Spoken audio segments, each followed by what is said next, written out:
Gloire à Dieu. Gloire à Dieu. Amen. Quelle joie d'être à Sainte-Suzanne et avec les frères et sœurs. Voilà, de vous voir. Ce sera sûrement d'une manière en 1000 fois plus, 1 million de fois plus quand on sera ensemble dans le ciel.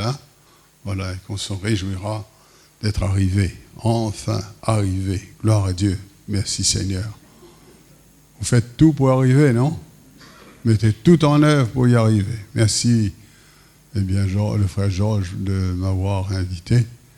Et c'est pas évident pour moi. Je suis pas très habitué, plus trop habitué à voyager. Voilà. C'est une grande aventure pour moi.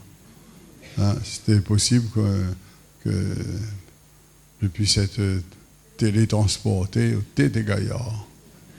Je me faisais amener dans le parking direct. Gloire à Dieu. C'est à Saint-Denis que j'ai été converti, que j'ai rencontré Jésus. Voilà, c'est toujours merveilleux comment on rencontre Jésus. C'est toujours extraordinaire. Voilà, on n'oublie pas. Même si on vit encore 100 ans sur la terre, ça on ne peut pas oublier.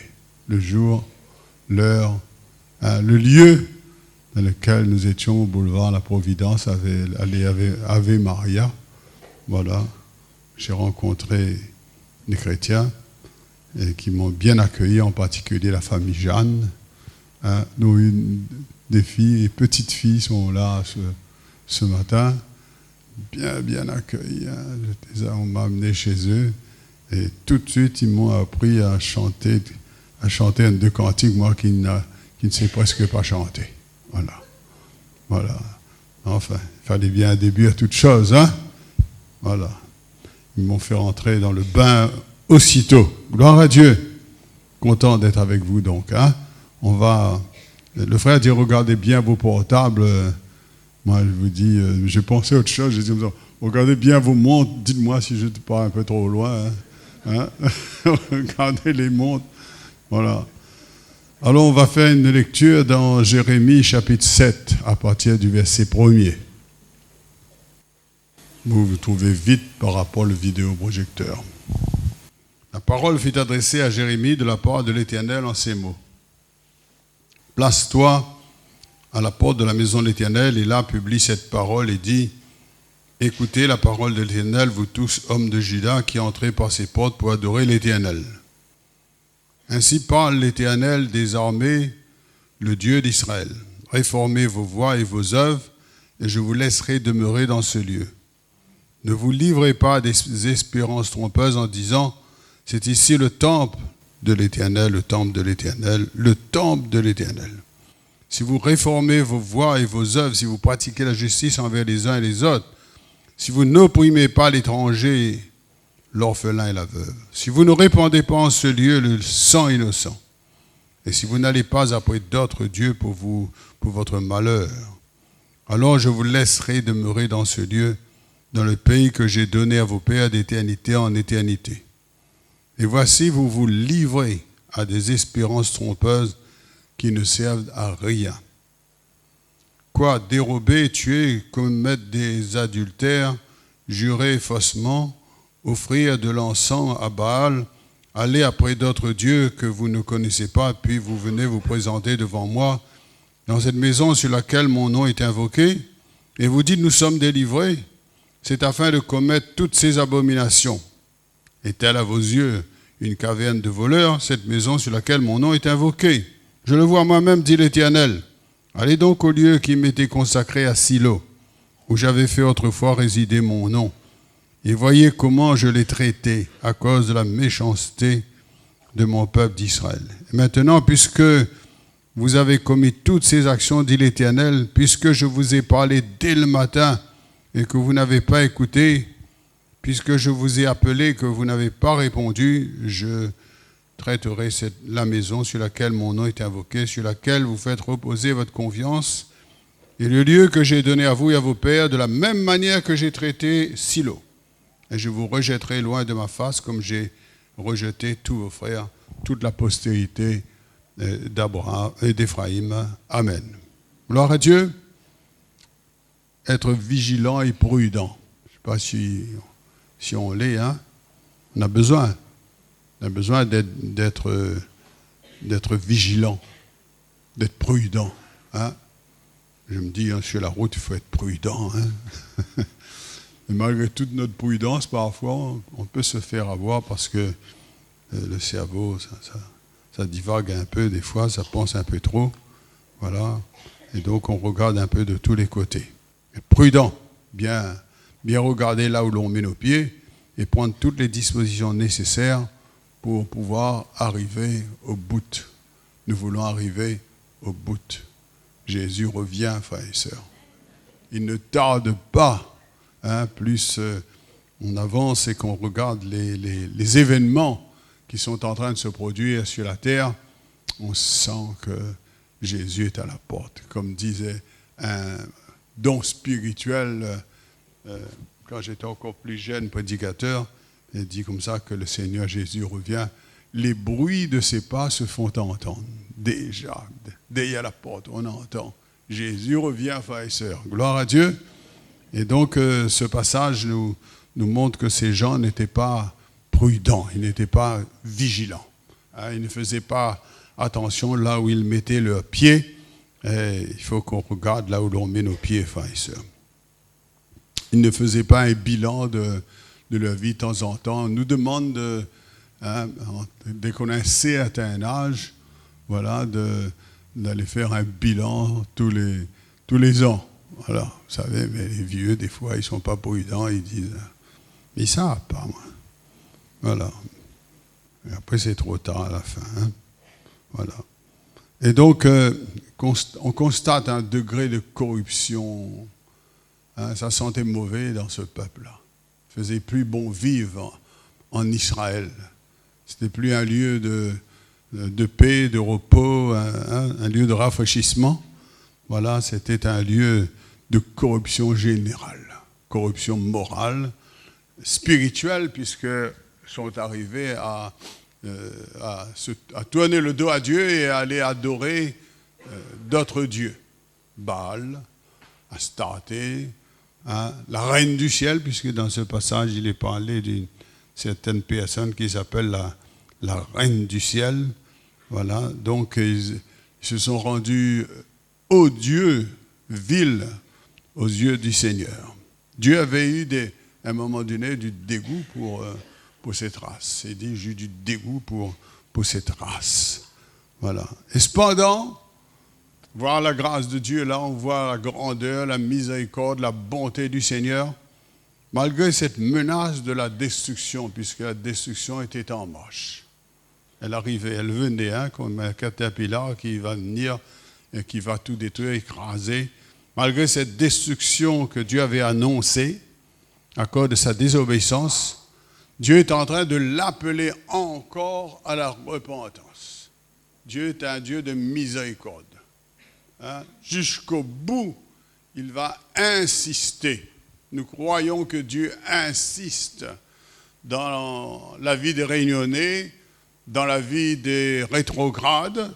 Nous croyons que Dieu insiste, malgré que son retour est si proche que cela, parce que Dieu ne veut pas que les hommes meurent dans leur péché, qu'ils périssent, mais qu'ils parviennent à la repentance. Alléluia.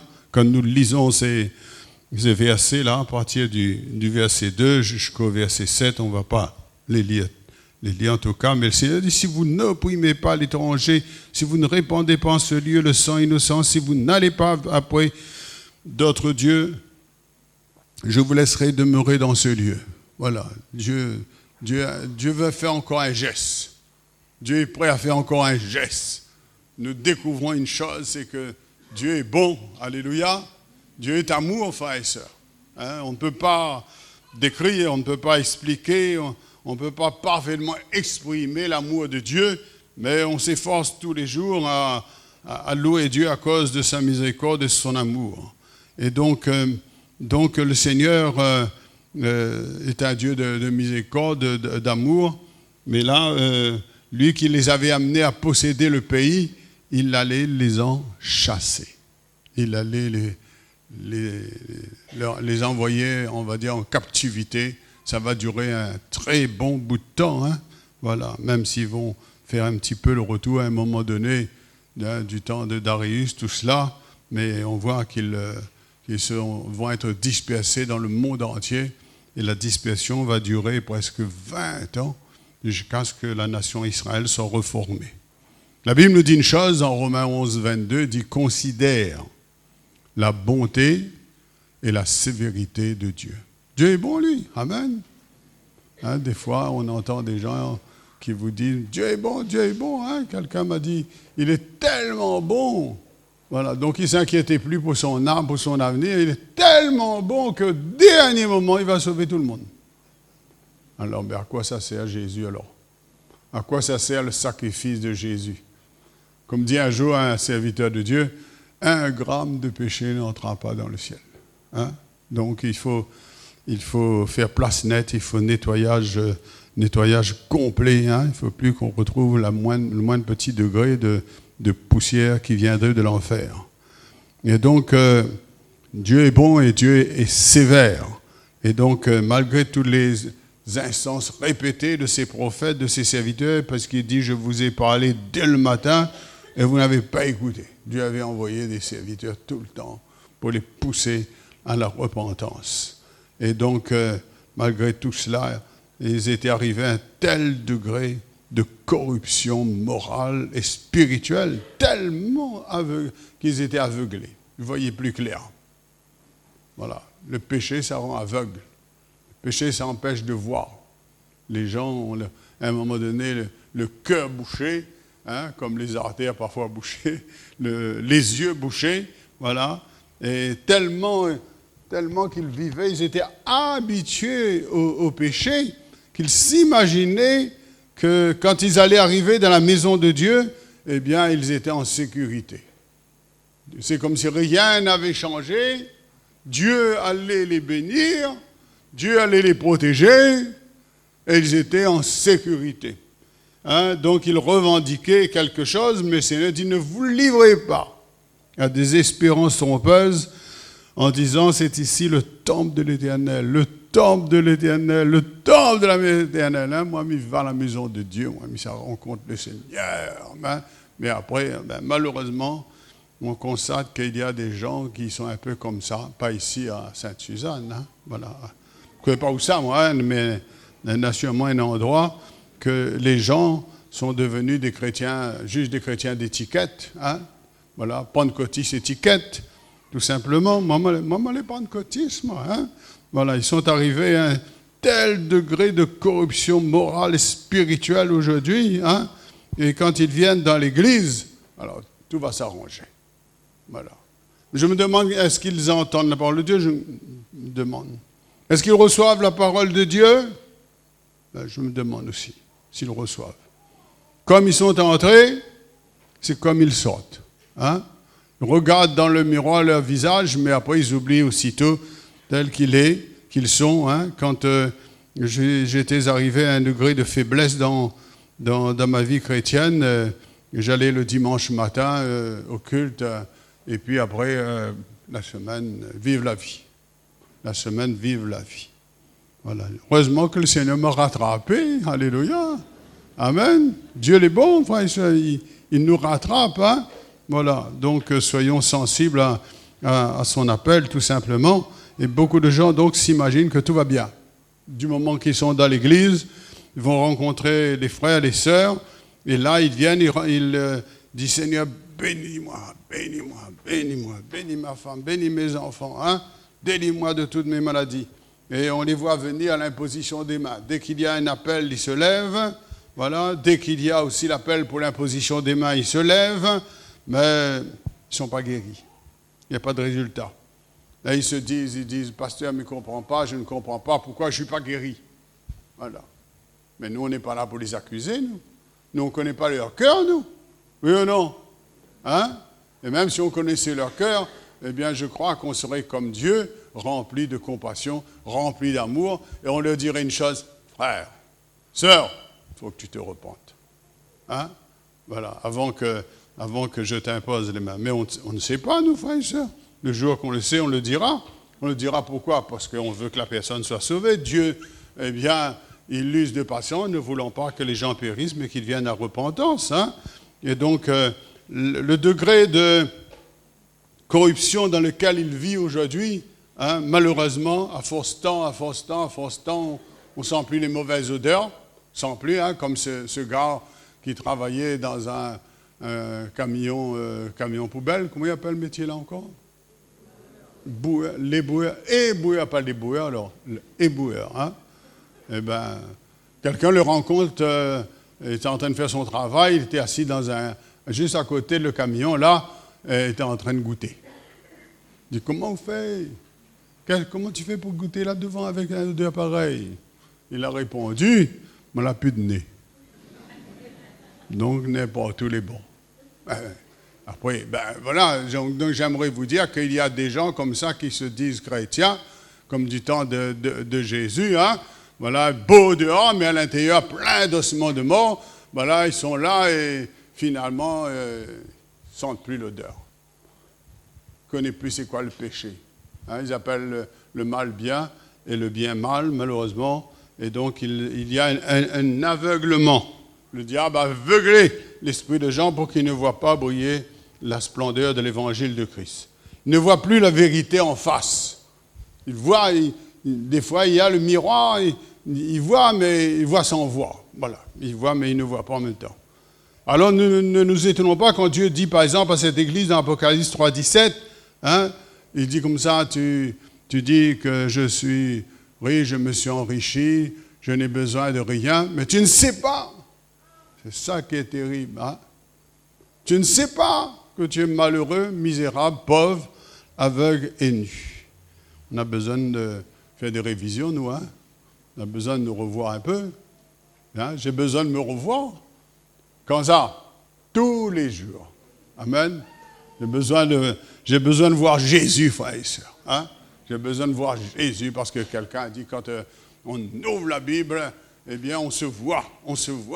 Mais notre serviteur de Dieu a dit non. Il est venu par derrière. Voilà. Il a dit non. Quand on ouvre la Bible, on voit Jésus. Amen. Sa gloire se manifeste. Alors notre misère aussi, on la voit, frères et sœurs. Hein? Nous sommes alors transformés. Il faut se remettre en question.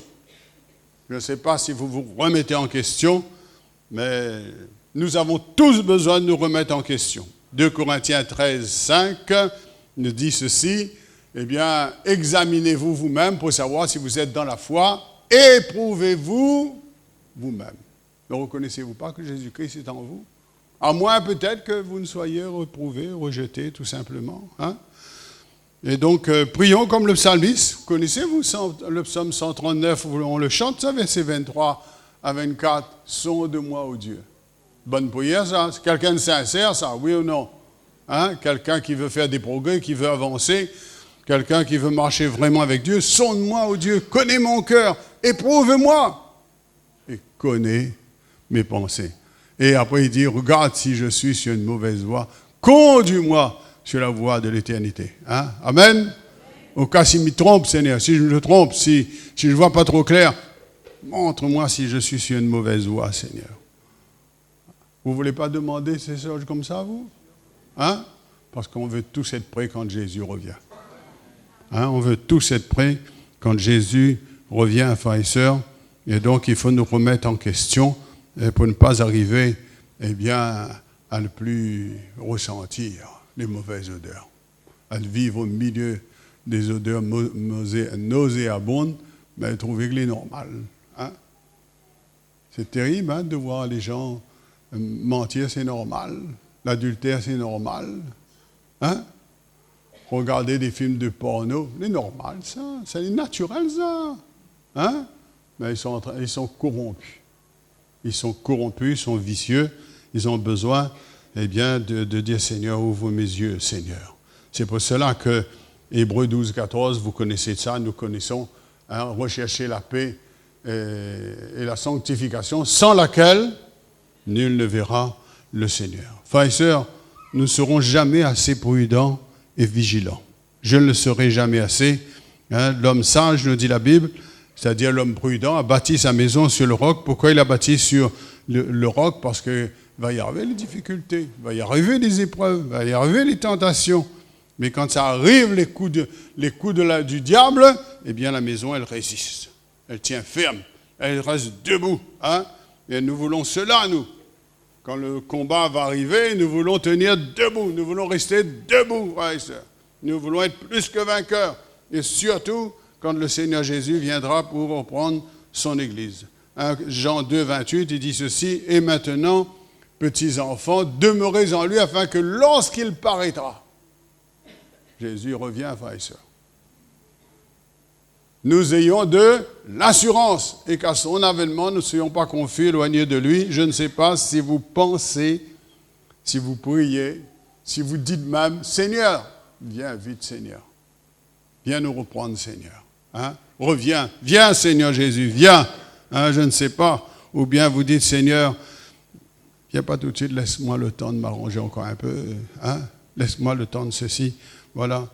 Donc, si cela arrivait que quelqu'un soit confus, ce que je ne souhaite à personne, il serait comme le peuple d'Israël au jour de la grande calamité, quand les Babyloniens sont venus et ont détruit partout, ont tué des milliers de gens.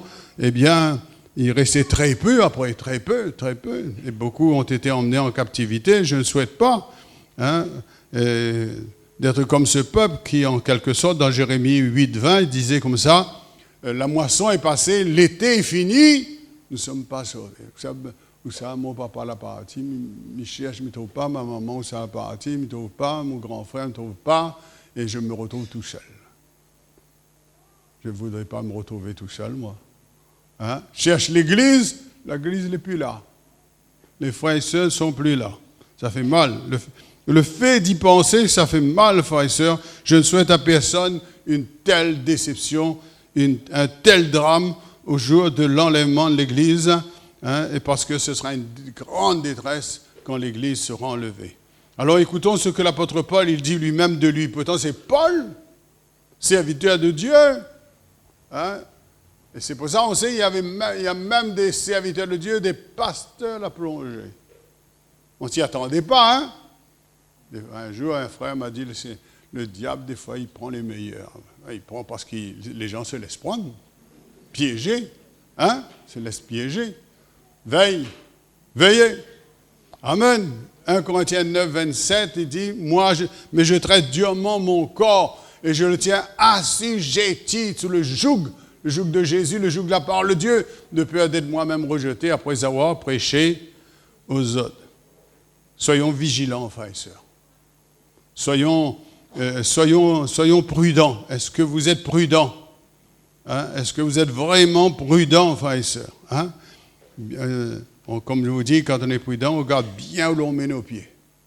Voilà. Un jour, je n'ai pas bien regardé où j'ai mis mon pied. Paf! Je suis tombé. Là, comme ça, juste devant comme ça. Hein? Le menton à terre. La mode, disons, c'était pas la poussière, mais la mode, le black. Ça faisait mal. Là. Ça m'a sonné. Ça m'a fait perdre un instant la perte de l'air, comme dit quelqu'un. Hein. Regarde bien où tu mets tes pieds. Et prends toutes les dispositions nécessaires pour arriver au but. Amen. Je suis arrivé ici. Maintenant, il faut que la miroir arrive là-bas aussi. Il faut rentrer après. Gloire à Dieu. Hein? Et donc, soyons vigilants et prudents. Alors, quelle doit être l'attitude de l'enfant de Dieu en attendant le retour de Jésus? Quelle doit être notre attitude, mon attitude? Quelle doit être... D'abord, la Bible nous demande de nous exhorter. Est-ce qu'on s'exhorte? Hein? Par exemple, Colossiens 3,16, il dit « Exhortez-vous ». À la fin, il dit « Exhortez-vous les uns les autres. » Alléluia. Et en toute sagesse, par des psaumes, etc. Le Romains 15, verset 14, hein, il dit ce qui me concerne, je suis moi-même persuadé que vous êtes plein de bonnes dispositions, remplis de toute connaissance, capables de vous exhorter les uns les autres. Capable, donc on doit être capable de nous exhorter les uns les autres. Dans Hébreux 10, 25, il nous dit aussi, n'abandonnez pas notre assemblée, c'est-à-dire le rassemblement. Hein, ben là, il croit que c'est rien que l'assemblée. Non, c'est le rassemblement. Comme c'est la coutume de quelques-uns, mais exhortons-nous réciproquement. Ça veut dire quoi réciproquement? L'un et l'autre. Amen. Je dois être capable d'exhorter quelqu'un, et le quelqu'un doit être capable doit aussi pouvoir m'exhorter par des paroles d'encouragement, des paroles de consolation, des paroles de douceur, et tout ce qu'on dit, frères et sœurs, doit être dit dans l'amour fraternel. Nos paroles sont données pour ranimer la conscience peut-être des uns, mais pour garder. Nous sommes des gardiens de nos frères pour les avertir, pour les prévenir, pour les reprendre peut-être et leur dire attention, attention, hein, attention.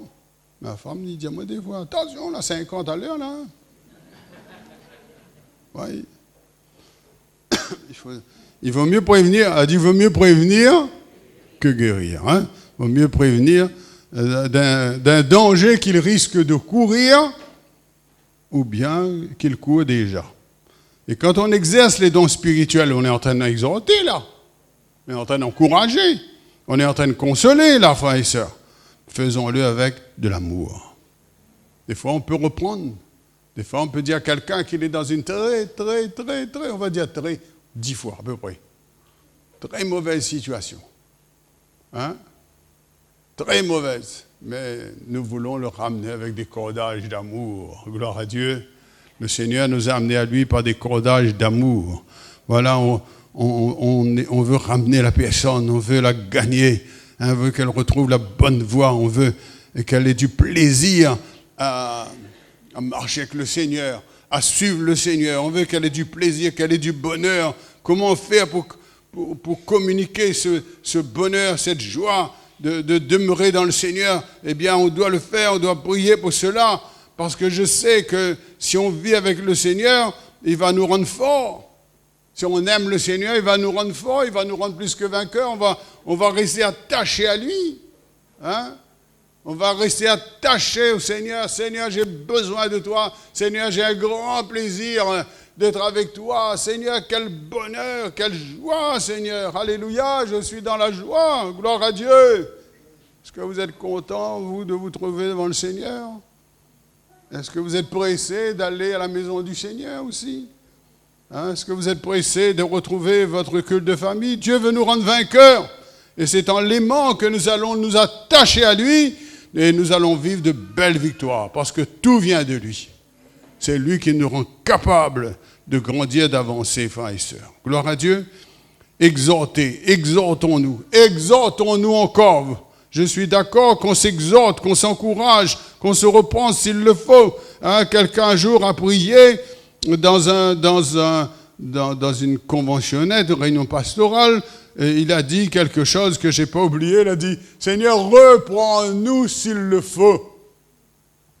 Et, entre guillemets, entre parenthèses, cette personne avait besoin vraiment d'être repris. Comprends ça? Elle avait vraiment besoin. Et peut-être que certains ont regretté d'avoir pas repris quand il fallait reprendre. Quand ils ont vu le frère en train d'être dans un danger, ils ne l'ont pas repris.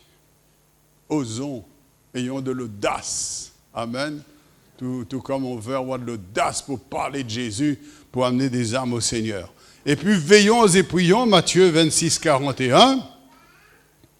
Veillons et prions. Et priez afin que vous ne tombiez pas dans la tentation. L'esprit est bien disposé, mais la chair est faible. La chair est faible. Et donc, veiller, ça nous parle de la vigilance. La vigilance. On est vigilant. On regarde à gauche, on regarde à droite. On ne regarde pas trop en l'air parce qu'il va tomber à terre aussi après. Hein? J'ai regardé en haut et j'ai buté dans un truc là sur le chemin. Voilà. Mais des fois, il faut regarder en l'air aussi. Hein? Parce qu'une branche, une fois, je ne regardais pas en l'air comme ça. Je marchais parce que je marche quand même un peu dans la semaine. Hein? Je ne sais pas où ce que j'étais en train de regarder. Pas messieurs Waro. Et ma tête va dans un panneau. Je ne sais pas qu'est-ce qu'il y avait écrit sur le panneau là. Pah! Oh, moi, j'avais la casquette, là, elle a menti. Voilà. Des fois, il ne faut pas regarder seulement à terre aussi. Mais quoi, vous êtes obligé de regarder partout. Hein? On est prudent, on est vigilant, frères et sœurs. Hein? Soyons vigilants, soyons prudents, frères et sœurs. Ça, c'est important. Regardons bien parce qu'on ne veut pas plonger. On veut rester debout. Hein? Quand le Seigneur va revenir, on discerne. On doit discerner l'enjeu de la course. Celui qui est vigilant, il discerne. Il voit les dangers qui le guettent. Les dangers qui guettent le frère, qui guettent la sœur. Est-ce que vous le voyez, ce jeune Jean qui risque de plonger et de tomber? Préviens-le quand même. On dit, peut-être n'est pas le siècle pour prévenir comme ça. Ça ne sert à rien.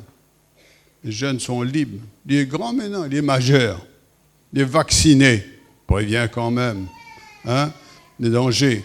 Parce que le diable veut nous pousser à lâcher prise. Arrêtez de prier. Il veut nous amener à là.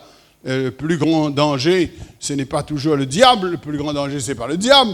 Mais c'est nous, c'est notre nature charnelle. C'est nous-mêmes. Parce que tout le temps, on est en train de mettre la faute sur le diable. C'est le diable, ça. Hein? A dit le Seigneur, je n'ai pas voir le Seigneur. Une histoire, il dit ça. Hein? A dit, pas un coup de bon chrétien là, parce que toutes les affaires arrivent à ça, il dit, c'est moi. La nature charnelle, hein? L'esprit bien disposé, la chair est faible. Et le chrétien qui veille là, s'il veille, il va prier. Amen. Si on veille, on prie, oui ou non? Et si on prie, on veille aussi, hein? Donc c'est un combat, ça. La vie chrétienne, c'est un combat. C'est un combat de tout instant. C'est un combat de tous les jours. Nous avons tort de ne pas combattre. Nous avons tort de lâcher. Nous avons tort de négliger. Nous avons tort de remettre. Le roi David est resté pendant que tous les autres étaient allés au combat. Il est resté. Il était devenu, finalement, il était seul, il était vulnérable. Il avait besoin d'être aidé, frères et sœurs. Hein? Le diable connaît notre faiblesse, nos failles, notre vulnérabilité, connaît. Et finalement, c'est là qu'il va attaquer. S'il y a une faille, s'il y a une fissure quelque part, il va attaquer là jusqu'à ce que, on capitule. Mais on ne veut pas capituler. On ne veut pas plier le genou devant lui. On veut plier le genou devant Jésus. On veut adorer Jésus. Alléluia. Et on va dire, si on veille, si on prie, adieu à nos faiblesses. Adieu à nos faiblesses. Revêtus de toutes les armes de Dieu, nous tiendrons ferme.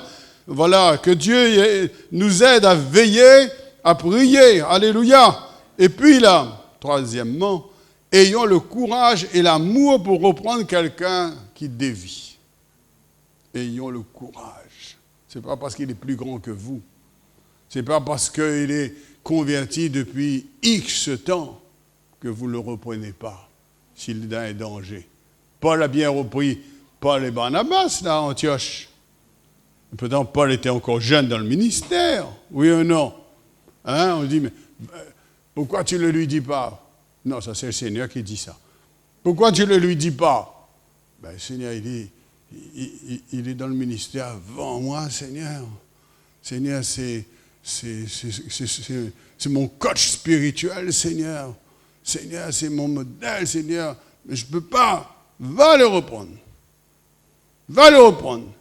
S'il dévie un peu, juste un petit peu, on dit, mais pas grave. Pour une erreur de la vie chrétienne, l'erreur d'un départ quelque part, et quel résultat il y aura à la fin, frères et sœurs? Non, il faut s'inquiéter, même s'il y a un petit truc. Peut-être on dit qu'on cherche un peu les poux dans la tête. On dit, qu'est-ce que tu fais là? Tu cherches les poux dans la tête, hein? Tu regardes partout. Bon, il dit, frère, sœur, je préviens quand même. Parce que je t'aime, parce que je veux que tu sois sauvé, je veux que tu gardes la foi, je ne veux pas que tu dévies encore. Voilà. Vaut mieux faire une éducation quand ça commence, plutôt que lorsque la personne s'est enracinée dans l'erreur. Déraciner un brin d'herbe, c'est plus facile que quand elle est devenue un arbre. Trapper comme ça, tac, vous arrachez, c'est fini. mais quand c'est devenu un arbre, c'est difficile d'arracher après. Hein? Ne minimisons jamais l'erreur. Rectifions-la à sa base, frères et sœurs. La personne reprise au commencement de sa vie chrétienne, au moins, si on la reprend au commencement. Des fois, certains sont devenus des durs à cuire, des gens qui rendent la vie au pasteur difficile, hein, qui rendent la marche de l'Église difficile. Et je me suis dit, si on l'avait repris depuis le commencement, il ne serait pas dans cette position-là. Si on l'avait repris au commencement. Si on lui avait dit au commencement, ça, c'est pas bon. Parce que comme on ne l'a pas repris, eh bien, il a cru que, eh bien, tout ce qu'il fait, c'est bien. Il fait bien. Hein? Voilà, David n'avait pas repris son fils, n'avait jamais parlé, lui dit quelque chose, c'est pas bien. Mais finalement, il arrivait des difficultés avec ce fils-là. Voilà. Et donc, il arrive que le mal soit si avancé. Il arrive, ça. Hein? Il n'arrive qu'en sert jusqu'à. Voilà. Qu'importe. Le Seigneur nous dit dans Matthieu 18, vous connaissez à partir du verset 15, si ton frère a péché, reprends-le en toi et lui seul. Si tu écoutes, tu as gagné. Gloire à Dieu. Merci Seigneur, j'ai gagné mon frère. Gloire à Dieu. Gagné, gardé. Vous êtes d'accord? Nous l'a gagné. On applaudit. Ah, merci Seigneur. Oui, son église avant, ce fut un combat ardu, mais l'ennemi fut vaincu. Là, nous chantons ça gaillant même là. Là, nous sommes contents. Là, c'est la fête. Hein? Voilà. Mais il faut garder après.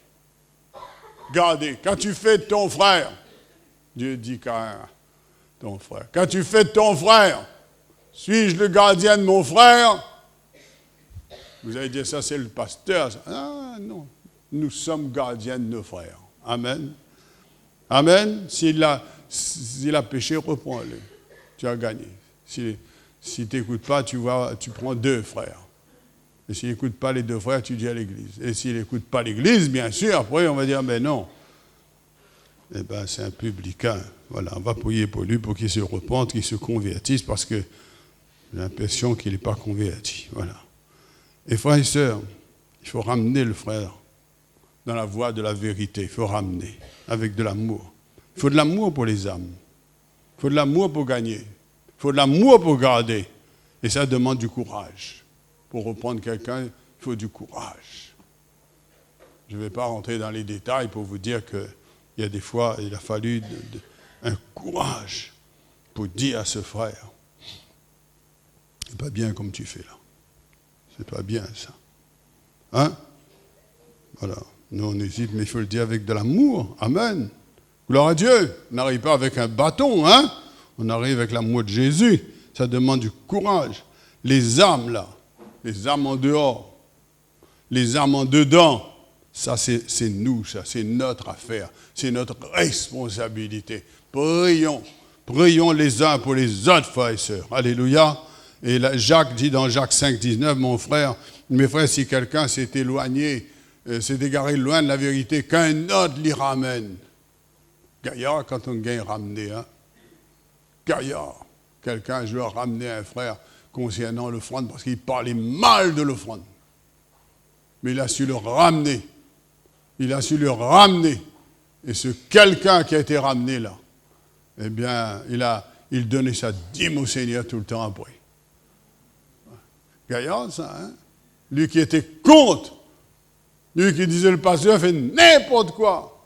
Moi, je dis, il fait ce qu'il veut. Mais je ne vais pas dire qu'il fait ce qu'il veut, mais enfin, d'ailleurs, ce serait un peu difficile à lui de faire ce qu'il veut maintenant. Hein? Avant, l'argent rentrait pratiquement dans notre poche. Avant, vous voyez, les gens, ils venaient nous donner de l'argent. Mais après, on a été sérieux. On a dit, moi, j'ai dit, mettez dans le tronc, tout simplement. Il y a le trésorier, là, c'est pas nous. Voilà. Nous, on ne touche pas de l'argent, gloire à Dieu. Des fois je ne sais pas combien la rentrée. Moi, je ne cherche pas à savoir, alors, frère, combien la rentrée? Peut-être que le pasteur Jonathan, qui est responsable de l'Église, peut-être qu'il demande. Moi, je ne sais pas, moi. Je ne sais pas. Je ne demande pas ça. Je prie pour que l'œuvre de Dieu avance. Je prie pour que les chrétiens soient généreux. Gloire à Dieu. Hein? Je prie pour qu'il y ait encore de nouvelles âmes. Je témoigne de Jésus. Allons-y, frères et sœurs. Hein? Donc, ramenons. Hein? Et donc, celui qui va le ramener, eh bien, qu'est-ce qu'il dit après? Dans le même passage, la sœur, hein? Après, qu'il sache que celui qui ramènera un pécheur à la voie, il s'est égaré, sauvera une âme de la mort et couvrira une multitude de péchés. Amen. Je terminerai en vous disant, examinons-nous aussi nous-mêmes. Vous savez, j'étais en train de passer un coup de balai devant ma porte, là, devant le portail des chemins, sur le chemin. Il y avait le voisin juste en Hollande. Je disais comme ça, hein, moi, je nettoie déjà d'abord devant ma porte, moi, hein? Après, on va la vôtre. Voilà. Commence d'abord, avant de savoir reprendre les autres, il faut qu'on sache se reprendre, oui ou non? Examinons-nous nous-mêmes. Passe à nous un scanner avec le Seigneur, avec la parole de Dieu. Amen. Pour nous passe à nous un scanner, hein? Voilà. 2 Corinthiens 13, 5, on a dit ça. Examinez-vous vous-même pour savoir si vous êtes dans la foi. Il s'agit d'être dans une bonne situation morale et spirituelle, d'avoir une bonne conscience. Dieu que je sais avec une bonne conscience. Conscience purifiée, une conscience lavée, hein? Et donc d'être dans cette bonne situation. Et quelle bonne occasion, moi je dis, de le faire avant la Sainte Seine. Pas pendant la Sainte Seine, hein? Pas pendant, parce que j'en ai vu qui prenaient la Sainte Seine, ils tenaient le petit verre. Avant, il y avait la grande coupe, là. Ils prenaient la coupe, ils passaient, allait presque 5 minutes avec ça pour demander pardon, Seigneur. Et si tout le monde t'est fait comme ça, alors, nous passe la journée, là. Nous passe la journée pour... Voilà. Non, ce n'est pas le moment.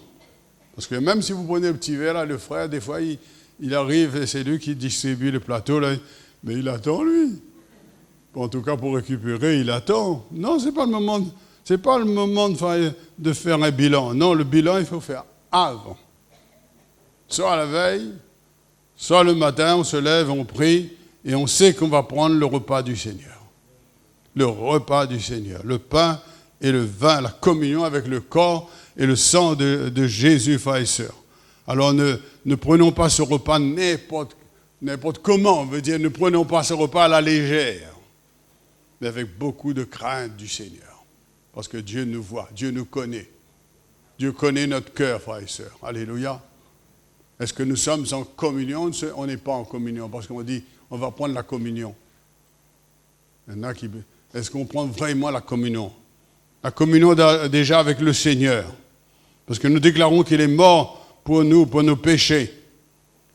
Et donc nous sommes sauvés, nous sommes délivrés, nous sommes de nouvelles créatures, nous sommes des enfants de Dieu.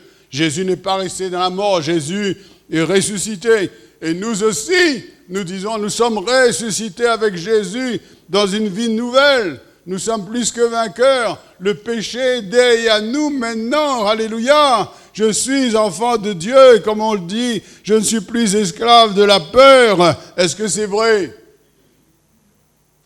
On le dit, mais après, est-ce que c'est vrai, frères et sœurs? Est-ce que ce que nous disons est conforme à ce que nous vivons? Puisque c'est une déclaration d'une communion avec la victoire de Jésus, avec le pardon, hein, avec le salut. Et c'est le moment de dissiper s'il y a quelque chose qui ne va pas, c'est le moment de prendre la victoire. C'est le moment. Pardon, Seigneur. Celui qui avoue ses transgressions et il les délaisse, après, obtient miséricorde. Oui ou non? Il avoue, il dit, Seigneur, pardon. Mais après, il recommence tout de suite. Non, sur la croix, au repas du Seigneur, c'est le moment de la victoire. Je prends la victoire. Gloire à Dieu. On est plus que vainqueurs. Hein, c'est l'occasion d'un nouveau départ. Vous connaissez 1 Corinthiens 5:8.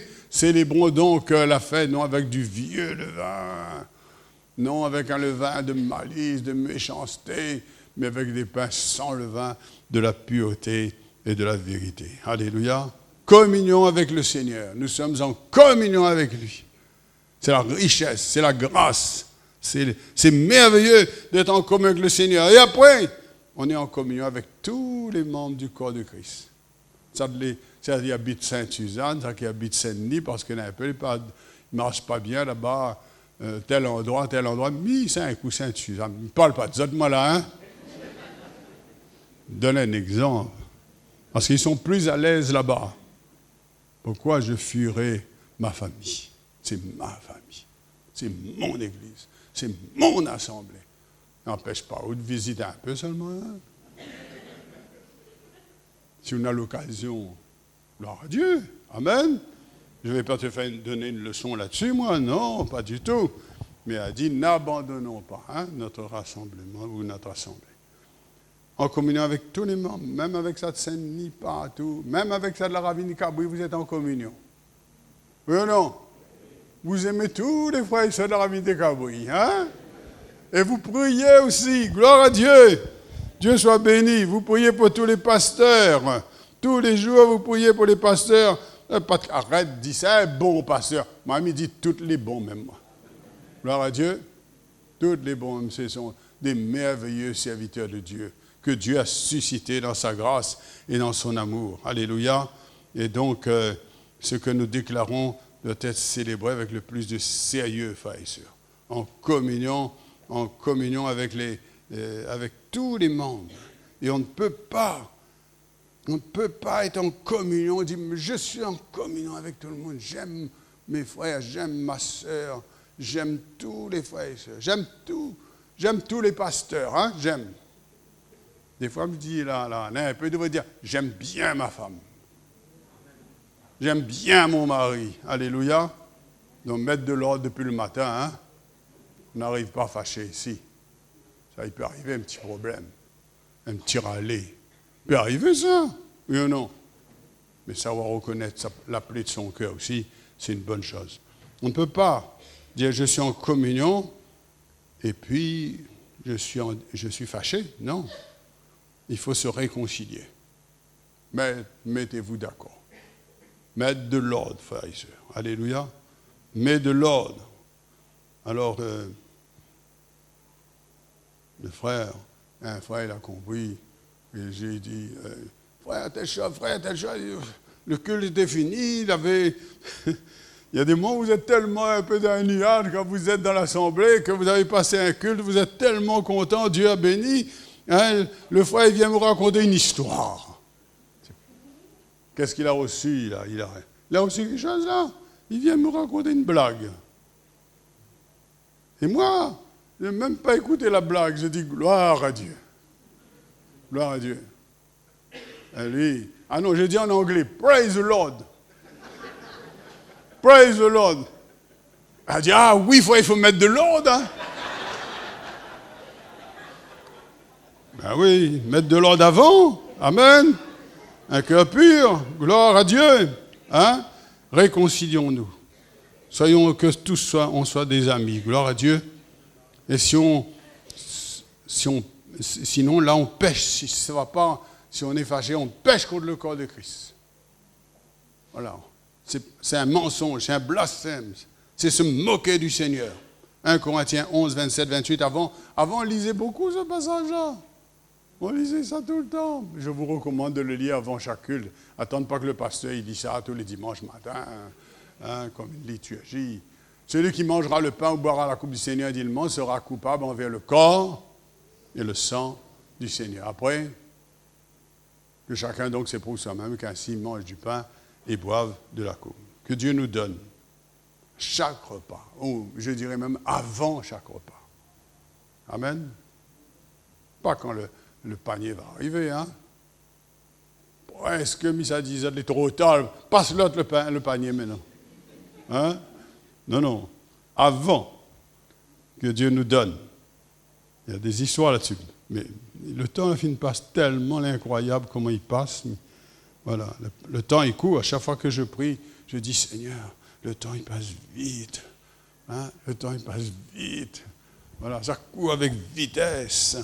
Voilà. Et le pasteur sait que lorsqu'on a commencé, des fois, on n'a plus de frein, c'est embêtant, ça. Il faut mettre un frein. Hein? Il faut mettre le frein. La scène doit être un temps de grâce dans ce cas-là. Un temps de victoire. un temps de bénédiction, un temps de délivrance, un temps où nous allons vivre des miracles. Amen. C'est un rappel, ça, de la mort et de la résurrection de Jésus. Donc de la victoire de Jésus à la croix. Hein? De la victoire de Jésus. C'est un temps exceptionnel.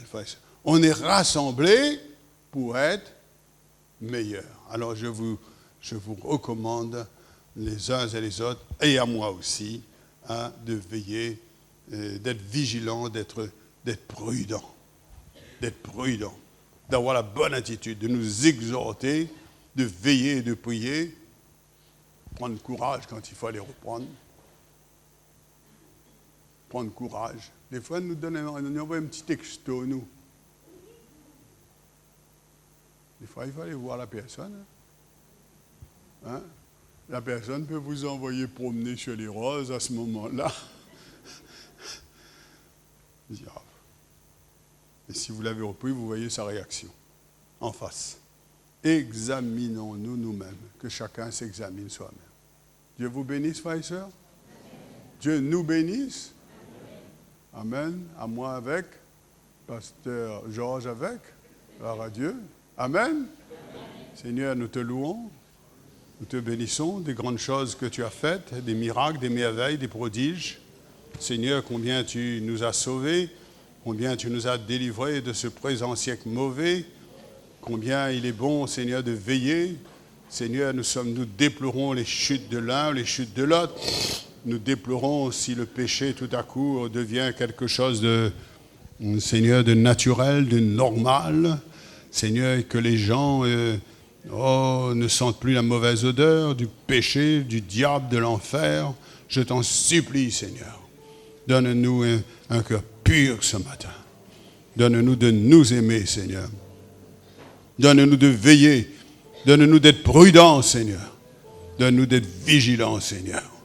Oh Dieu, donne-nous d'être sérieux, Seigneur. Je t'en supplie, Seigneur. Donne-nous d'être conséquents, Seigneur. Oh, la vie est si courte, Seigneur. On ne veut pas la gâcher, Seigneur. Tout est pour la gloire de Dieu. Que tout ce qui est en moi bénisse son Saint-Nom.